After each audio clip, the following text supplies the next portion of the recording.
অনন্ত জলরাশির মতো মাইলের পর মাইল জুড়ে শুধু বালি আর বালি। সাহারা মরুভূমির কথা বললেই আমাদের চোখের সামনে ভেসে ওঠে এমনই রুক্ষ ছবি।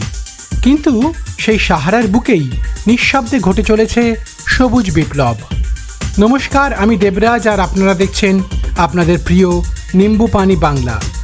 প্রতি বছর 5ই জুন পালিত হয় বিশ্ব পরিবেশ দিবস, আর সেই উপলক্ষেই আজ বলবো রুক্ষ সাহারার বুকে কিভাবে লেগেছে সবুজের ছোঁয়া।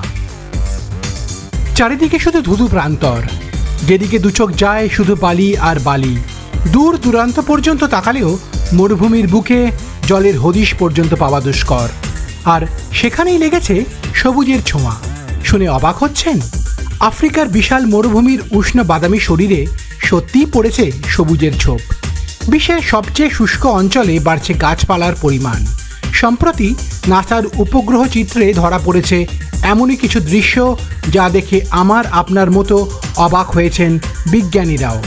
কৃত্রিম উপগ্রহটি সাহারা মরুভূমির সবুজ শ্যামল রূপ তুলে ধরেছেন আমাদের সকলের সামনে। পৃথিবীর অন্যতম শুষ্ক এবং রুক্ষ স্থানে এমন সুন্দর দৃশ্য দেখে হতবাক সকলেই। এই ঊষর প্রাণহীন বালির প্রান্তরে এত সবুজের অস্তিত্বের কারণ কি? প্রকৃতির এই বিপরীতধর্মী আচরণের নেপথ্যে কী লুকিয়ে রয়েছে? প্রকৃতির কোন খামখেয়ালি আচরণে ভোল বদলে গেল মরুসাহারার? সাহারার এই পরিবর্তিত রূপের জাদুকাঠি হলো একটি ঘূর্ণিঝড়, যার জেরে পাল্টে গিয়েছে সাহারার একাংশের ছবি। আমেরিকার মহাকাশ গবেষণা সংস্থা নাসার তরফে জানানো হয়েছে, অতিরিক্ত ক্রান্তীয় ঘূর্ণিঝড়ের কারণে 2024 সালের সেপ্টেম্বর মাসে সাহারা মরুভূমির উত্তর পশ্চিম অংশে প্রচুর পরিমাণে বৃষ্টি হয়েছিল, আর তাতেই কার্যত সবুজের বিস্ফোরণ ঘটেছে মরুদ্যানে। প্রতি বছর জুলাই থেকে সেপ্টেম্বরের মধ্যে আফ্রিকার বিষুবরেখার উত্তরে মৌসুমি বায়ুর প্রভাবে বৃষ্টিপাত বেড়ে যায়। পৃথিবী যত বেশি উষ্ণ হচ্ছে ততই উত্তরে সরে যাচ্ছে ইন্টারট্রপিক্যাল কনভার্জেন্স জোন বা আন্তঃক্রান্তীয় অভিসারী অঞ্চলের সীমানা। মৌসুমি ঝড়ের গতিপথ পরিবর্তন হওয়ায় সাহারায় বৃষ্টিপাতের পরিমাণও বেড়েছে। এমনকি মাঝে মাঝে বন্যাও দেখা দিচ্ছে বলে জানিয়েছেন আবহাওয়াবিদরা।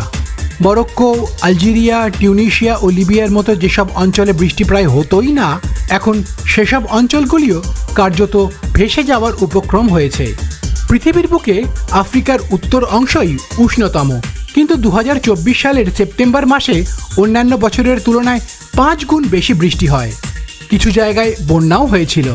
বিজ্ঞানীরা বলছেন, জীবাশ্ম জ্বালানি ব্যবহারের কারণে বিশ্বের উষ্ণতা বেড়ে পরিবেশগত পরিবর্তন আসছে।